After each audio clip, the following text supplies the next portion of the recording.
الشوط الأول. زكريا توزيع والدفاع، ماذا هناك الحكم يقول ضربة جزاء. ضربة جزاء يقول حكم المباراة بعد ما لمست الكرة في يد أحد المدافعين، أعتقد أنه مداح عبد الله هو من لمست الكرة بيده، والحكم بن يبقى طيب كان قريب من اللقطة، لم يتوانى في الإعلان عن ضربة جزاء بعد 7 دقائق من انطلاق المباراة.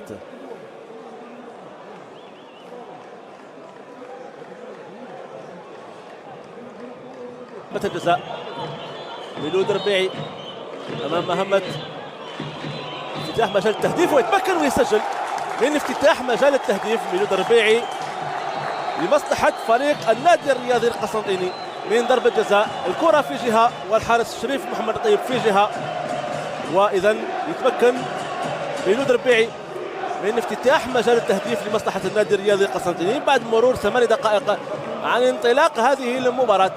إذا تتغير النتيجة بملعب الشهيد حملاوي، هدف للنادي الرياضي القسنطيني مقابل 0 لمولودية البيض. تغير الغول، لعب من الكرة نسيم الغول، روح لعجوط، توصل لكنيش، راح كنيش، طلق كنيش يبحث عن رفيق متحرر، كنيش محاولة المراوغة، كنيش قدام كنيش،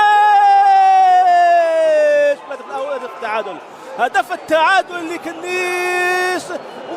ممتاز أو بن يحيى يباغت الجميع ويباغت تبوح الفاية ويعدل النتيجة لمصلحة فريق مولودية البيض بعد مرور 59 دقيقة لعب.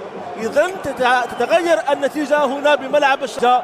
إذن بن يحيى يفتتح أو يعدل النتيجة، بن يحيى ضياء الدين يرد على ميلود ربيعي ويعدل النتيجة لمصلحة فريق مولودية البيض. هدف في منتهى الروعة صراحة.